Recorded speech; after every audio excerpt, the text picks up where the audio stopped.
Bismillahirrahmanirrahim. Assalamualaikum warahmatullahi wabarakatuh. Selamat pagi anak-anak. Sekarang kita bertemu lagi dalam kegiatan belajar mengajar daring. Pada pagi hari ini kita sudah sampai di tema 7 yang berjudul kepemimpinan. Kita ada di subtema 1 pembelajaran 1. Bu Yustri harap kamu dalam keadaan sehat, bergembira, dan selalu bersemangat.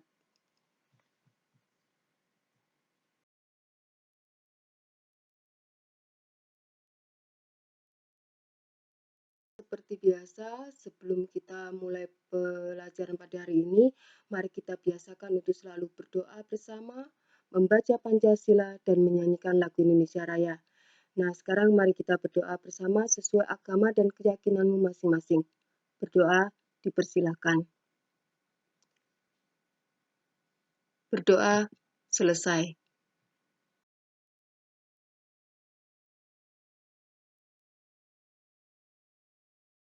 Kita membacakan Pancasila dan sekaligus menyanyikan lagu Indonesia Raya.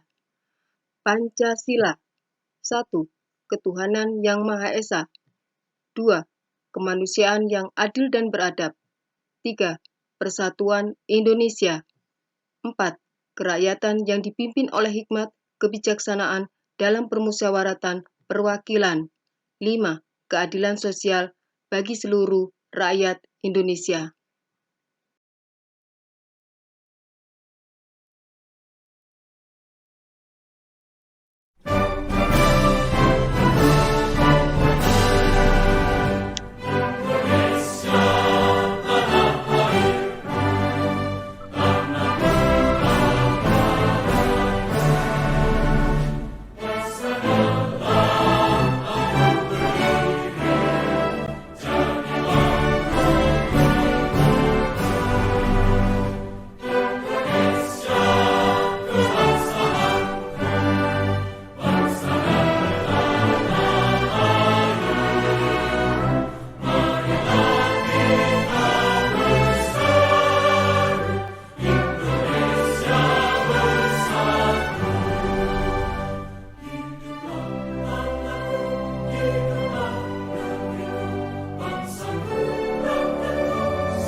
Sekarang kita ada di subtema 1 yang berjudul Pemimpin di Sekitarku, pembelajaran 1. Kita fokuskan pembelajaran kita pada mata pelajaran Bahasa Indonesia dan IPA.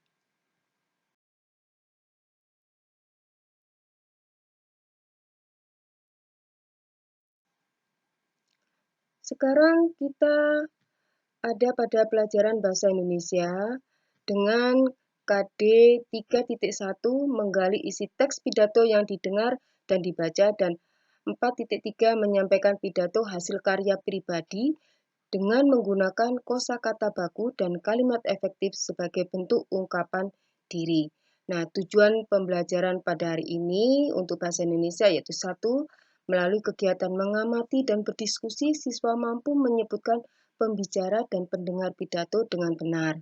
Kedua, melalui kegiatan mengamati dan berdiskusi, siswa mampu menjelaskan tempat dan suasana pidato. Dan ketiga, melalui kegiatan mandiri, siswa dapat menyusun konsep urutan pidato. Anak-anak sekarang perhatikan gambar yang ada di depanmu.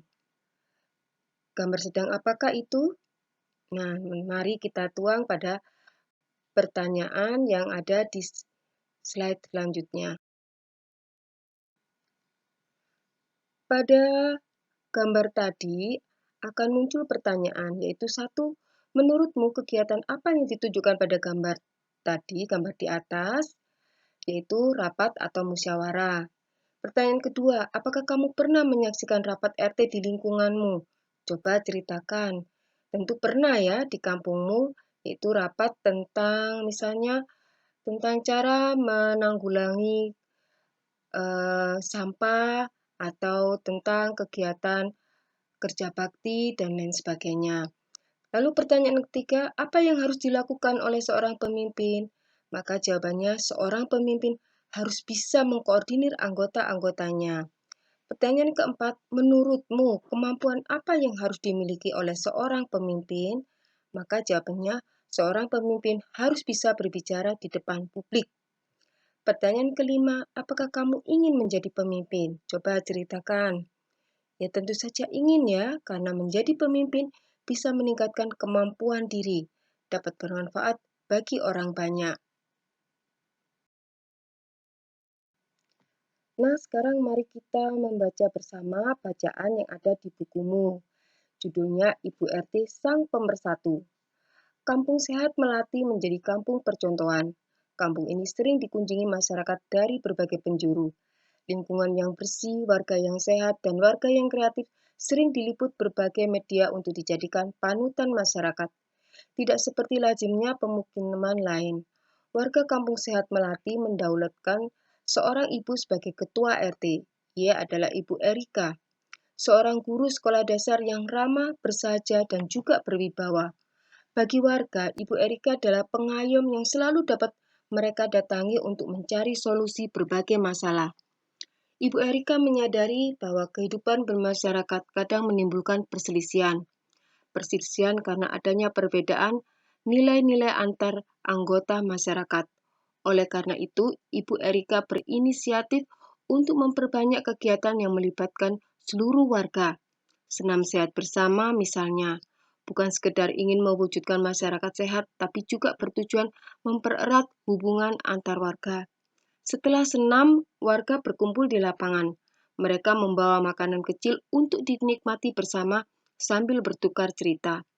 Ibu Erika juga mengajak warga mempraktikkan pengelolaan sampah mandiri. Untuk memotivasi warga, Ibu Erika ikut bekerja membersihkan lingkungan dalam setiap kegiatan kerja bakti. Ibu Erika berencana mendirikan pos pelayanan terpadu. Ketika memaparkan rencananya di hadapan seluruh warga, ia menyampaikan ajakannya. Selamat pagi Bapak dan Ibu, selamat datang di acara kebersamaan yang diadakan di hari Minggu ini. Saya sangat senang dapat bertemu seluruh warga pada acara yang menyatukan kita semua. Bapak dan Ibu, pada kesempatan ini saya ingin menyampaikan pentingnya kebersamaan untuk kesejahteraan warga. Kesejahteraan yang saya maksud kali ini adalah kesehatan. Bagi saya, warga yang sejahtera adalah warga yang sehat. Wargaku tercinta, kita boleh berbangga. Kampung kita dijadikan contoh oleh banyak pihak. Pola hidup bersih yang kita nikmati hasilnya ternyata tidak hanya bermanfaat bagi diri kita sendiri, namun kita tidak boleh berpuas diri.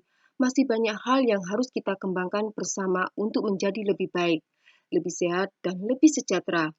Untuk melanjutkan cita-cita mewujudkan kampung sehat, saya mengajak seluruh warga aktif terlibat dalam pos pelayanan terpadu yang akan kita kelola bersama. Mari kita berusaha mewujudkan masyarakat sehat secara mandiri. Saya percaya bahwa kesehatan masyarakat harus menjadi perhatian kita semua. Saya menunggu peran setiap warga, para dokter, perawat, bidan, dan tenaga kesehatan lainnya. Mari sisihkan sedikit waktu untuk menyumbangkan ilmu dan tenaga Bapak dan Ibu demi kesehatan lingkungan terdekat. Bukan pundi uang yang akan bertambah, tetapi pundi amal yang akan berlimpah. Bukan untuk ketenaran nama sebagai orang hebat, tetapi demi kehidupan kampung yang sehat dan kuat. Bapak dan Ibu, terima kasih atas seluruh dukungan yang telah diberikan selama ini. Terima kasih juga telah datang ke acara rutin bulanan di hari ini. Semoga pertemuan kita kali ini dapat memberikan manfaat bagi seluruh warga. Ternyata kerelawanan para dokter dan perawat memang dinikmati dan bahkan menular ke warga lain. Banyak warga yang menawarkan tenaga untuk bergantian melakukan pelayanan timbang berat badan, membuat kartu sehat, mengingatkan jadwal imunisasi, bahkan memasak makanan sehat sekali sepekan untuk dibagikan kepada anak-anak. Warga Kampung Sehat Melati sangat beruntung memiliki sosok Ibu Erika sebagai Ketua RT. Kampung Sehat Melati tidak sekedar rindang, bersih dan sehat, dengan teladan serta nilai-nilai luhur yang ditularkannya, kehidupan warga berjalan rukun, tentram, dan produktif. Nah, anak-anak, setelah membaca tadi, mari kita isi peta pikiran yang ada pada bukumu halaman 5. Bersama-sama kita isi ya. Nah, sebagai judul yaitu Ibu RT Sang Pemersatu. Di sini akan muncul pertanyaan, siapa nama pembicara dalam pidato pada bacaan? Yaitu jawabannya Ibu Erika. Siapa pendengar pidatonya? Warga Kampung Sehat Melati. Nah, sekarang dari bacaan itu, bagaimana sikap kepemimpinan Ibu RT dalam bacaan itu? Jawabannya ramah, bersahaja, dan juga berwibawa. Nah, anak-anak, sekarang kita langsung ke halaman 8. Kita isi tabel atau bagan yang ada di halaman 8 yang mengacu pada bacaan Ibu RT Sang Pemersatu. Nah, sekarang itu adalah sebuah pidato ya yang disampaikan oleh Ibu Erika. Nah, sekarang apa tema pidatonya? Jawabannya yaitu rencana program Posyandu. Nah, siapa pembicara pada pidato itu? Yaitu Ibu Erika. Siapa pendengarnya? Warga Kampung Sehat Melati. Lalu, di mana tempat pidato itu dilaksanakan? Di Balai Desa Sehat Melati. Nah, sekarang urutan isi pidato. Urutan isi pidato yaitu pembukaan, kedua memotivasi warga Kampung Sehat Melati, menjelaskan pentingnya kesehatan, mengajak peran serta seluruh lapisan masyarakat, dan akhirnya sekarang mari kita baca komentar Siti dan Edo tentang pidato tadi. Menurut Siti, Ibu Erika seorang ketua RT yang hebat. Jawab Edo, iya, perempuan dan laki-laki mempunyai kesempatan yang sama untuk menjadi pemimpin yang baik.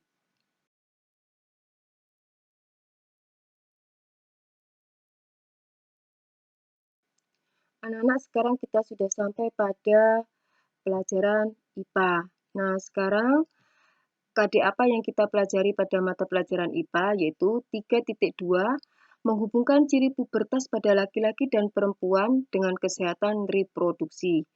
Dan 4.2 menyajikan karya tentang cara menyikapi masa pubertas yang dialami. Lalu apa tujuan yang akan kita pelajari pada mata pelajaran IPA hari ini? Satu, yaitu melakukan kegiatan mengamati, siswa dapat menyebutkan perbedaan ciri laki-laki dan perempuan setelah masa pubertas. Tujuan yang kedua yaitu melalui kegiatan praktik berkelompok, siswa mampu membuat rencana karya poster untuk menyikapi ciri-ciri pubertas yang dialami. Anak-anak, sekarang perhatikan gambar berikut ini. Di sini ada dua lelaki, yang satu masih anak-anak, yang satu sudah menginjak remaja. Nah, sekarang perhatikan gambar itu. Kamu juga bisa melihatnya pada buku temamu halaman 9. Sekarang apa perbedaan fisik laki-laki sebelum dan setelah masa pubertas? Jawabannya, sebelum masa pubertas, suara belum berat dan besar. Bahu dan dada belum melebar atau lebih bidang.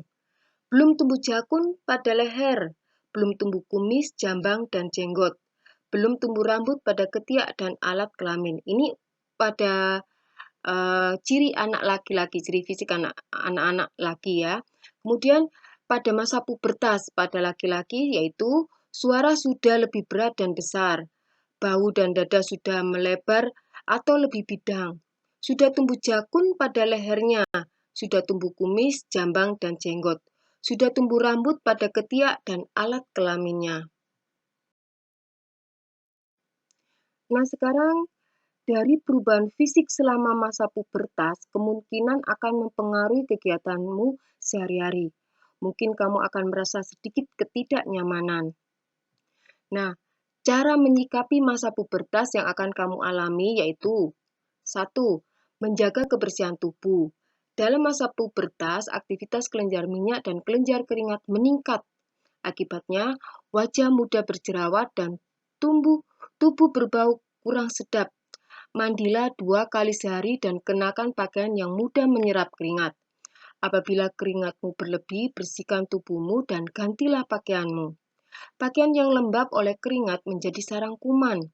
Kuman dapat menyebabkan bau tidak sedap dan menimbulkan penyakit kulit. Yang kedua, menjaga kesehatan dan memilih makanan sehat dan berolahraga. Makanan diperlukan untuk pertumbuhan badan. Pilihlah makanan yang berasal dari bahan-bahan segar dan diolah dengan cara yang sehat, misalnya tanpa pengawet, pemanis buatan, atau penyedap rasa. Perbanyak pula minum air putih untuk menggantikan cairan tubuh yang keluar berupa keringat. Yang ketiga, hati-hati dalam bergaul dengan lawan jenis. Pada masa puber, organ reproduksi telah aktif. Oleh karena itu, sebaiknya kamu bergaul dengan lawan jenis dalam batas yang wajar. Hindari berdua-duaan antara laki-laki dan perempuan. Lalu yang keempat, memilih bacaan dan tontonan yang sesuai umur. Saat ini, akses untuk bacaan dan tontonan dengan mudah dapat kita peroleh. Namun, pilihlah bacaan dan tontonan yang baik, menambah wawasan, dan sesuai umurmu. Hindari membaca bacaan dan menonton tontonan orang dewasa.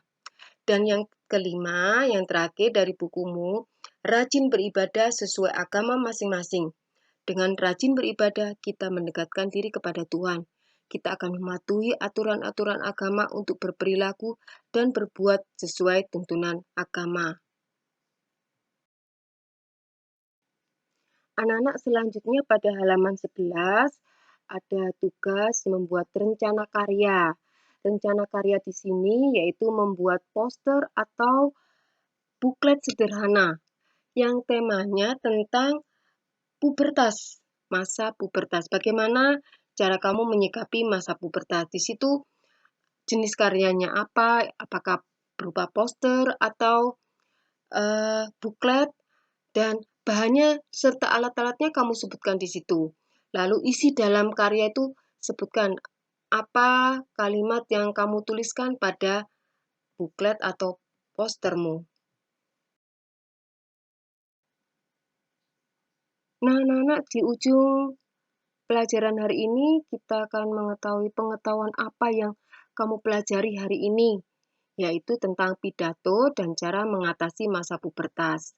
Yang kedua, keterampilan apa yang kamu latih pada hari ini, yaitu berbicara di depan orang, dalam arti berpidato ya. Kemudian yang ketiga, sikap apa yang kamu kembangkan pada hari ini, yaitu menghargai orang lain.